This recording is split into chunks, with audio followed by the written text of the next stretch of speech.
공수처와 정치판사의 부당거래, 헌정사상 첫 현직 대통령에 대한 영장 집행 시도에 국민의힘은 강력 반발했습니다. 11째 수사권도 없는 공수처가 영장을 내줄 판사를 쇼핑하듯 고른 뒤 무리한 수사를 벌였다는 겁니다. 그러면서 적법 절차와 불구속 수사 원칙을 지키라고 거듭 강조했습니다. 대단히 월권적인 부당한 행위였습니다.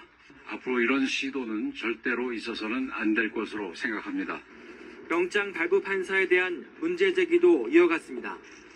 판사가 영장에 형사소송법 조항 예외를 적시하는 등 법률 조항을 마음대로 배제하고 삼권분립 원칙을 위반했다며 해당 판사의 직무 배제를 대법원에 요구했습니다. 법률에 대한 판단할 권한은 주어지지 않았습니다. 사법의 정치화라고 비난받아서 마땅합니다. 국민의힘은 다만 해당 판사에 대한 탄핵 소추는 하지 않기로 했습니다. 한편 국민의힘은 민주당이 소속 의원들을 내란 선전죄로 고발한 것에 대해선 이재명 대표 비판에 내란 딱지를 붙이겠다는 것이냐며 무고죄로 맞고발했습니다. 윤석열 대통령에 대한 체포영장 집행 소식이 알려지자 국민의힘 윤상현 의원은 한남동 관저 앞으로 달려갔습니다.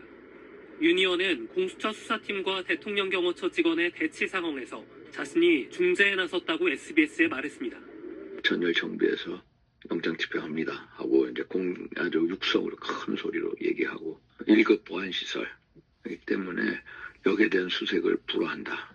관저 앞 집회에도 참석했던 윤 의원은 대한민국의 체제와 미래를 지키기 위해 탄핵을 반대하는 것이라고 주장하면서 윤 대통령을 적극적으로 옹호했습니다.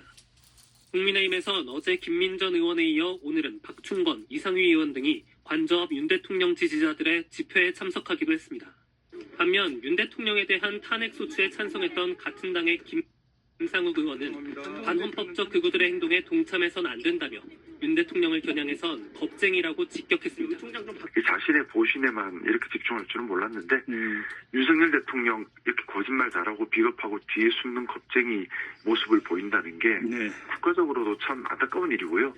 다만 비윤계인 한 의원은 지금 상황이 잘못됐다고 생각하더라도 당내에서 쉽게 말을 할 수 있는 상황은 아니라고 털어놓기도 했습니다. 국민의힘 의원들 사이에선 윤 대통령 지지층과 국민 여론 사이에서 고민하는 모습이 읽힙니다. 국민의힘 핵심 관계자는 SBS에 여론과 지지층을 모두 의식하다 보니 명확하게 입장을 내기 어려운 측면이 있다고 토로했습니다.